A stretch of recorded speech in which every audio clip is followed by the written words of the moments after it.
It's not just good enough to present yourself to God once in your life, say, thank you for forgiving me, and then just proceed with your life the way it's always been. God has given us an amazing gift that so many people don't take advantage of. He's given us the precious gift of His Holy Spirit. God Himself residing within us.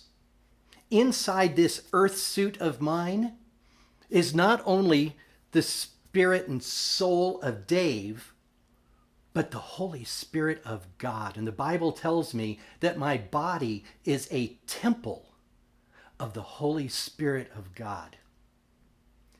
Thing about that, though, is He's a gentleman. When He moves in, He doesn't force His way around. He doesn't say, now you got to do these other things. But He offers to lead me. The Bible talks about those who are led by the Spirit. Those are the sons of God. In order to be led by the Spirit, we have to be filled with the Spirit. Ephesians 5:18 says, don't be drunk with wine, that's dissipation, but be filled with the Spirit. Isn't it fascinating when talking about something as special as our spiritual life and the Holy Spirit, Paul makes this comparison talking about alcohol. Surprise!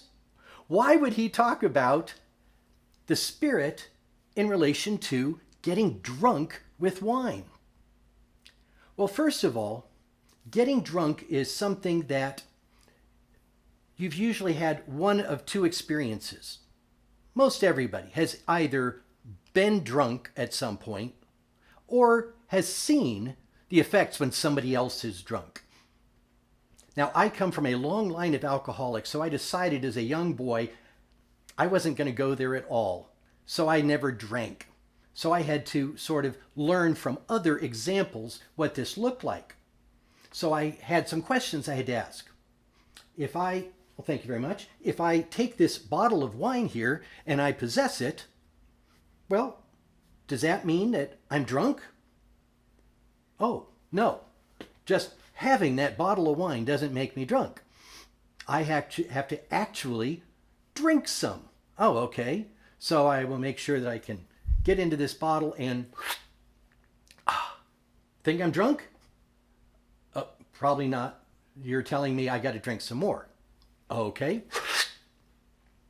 Now you think I'm drunk? Oh, really? More? Okay.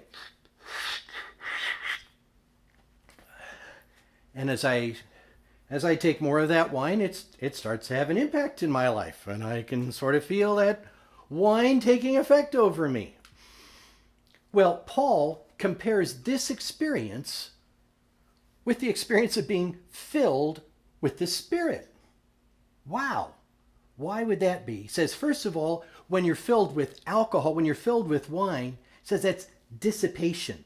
Your mind just gets scattered. You can't focus. You go just all over the place. But in contrast, when we are filled with the Spirit, we aren't dissipated, but we are focused. We are sober-minded, as the Bible talks about. So I can focus on the things of God. I can hear His voice better. I get to hear the voice of the Spirit leading, saying, here's where you go. So what do? I pray. Just as Jesus said, you can pray and your Father will give you the Holy Spirit.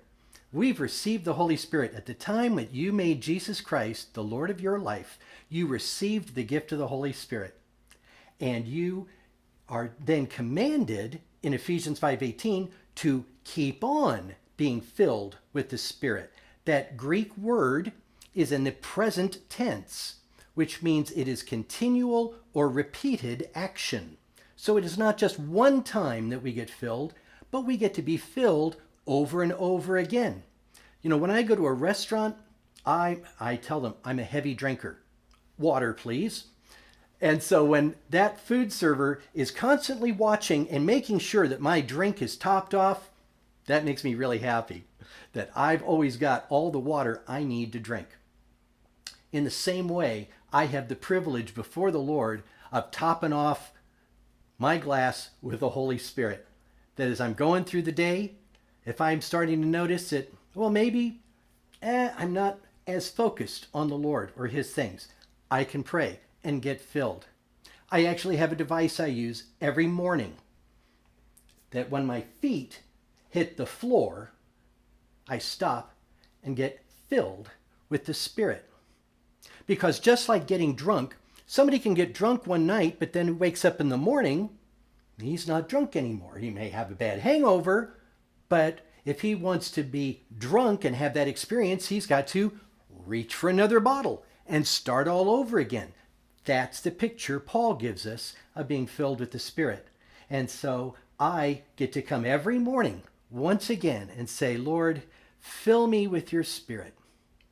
And just to be clear, that's not giving me more of the Spirit. I have all of the Spirit I'm going to be getting. But what it really means is the Spirit's getting more of me.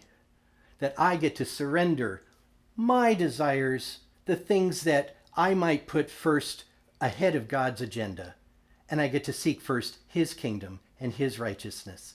So filled with the Spirit, I have his power to be able to face the day, to deal with the problems, and he starts to produce his fruit in my life.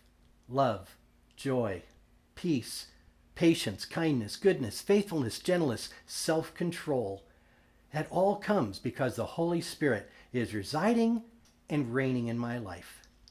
So remember, day by day, that's our secret for godly living. I'm not doing it in my own strength. I'm not trying to live a godly life in my flesh, but by the power of God himself who resides within me. I take that gift of the Holy Spirit and I get filled with the Holy Spirit so that I can walk as Jesus walked.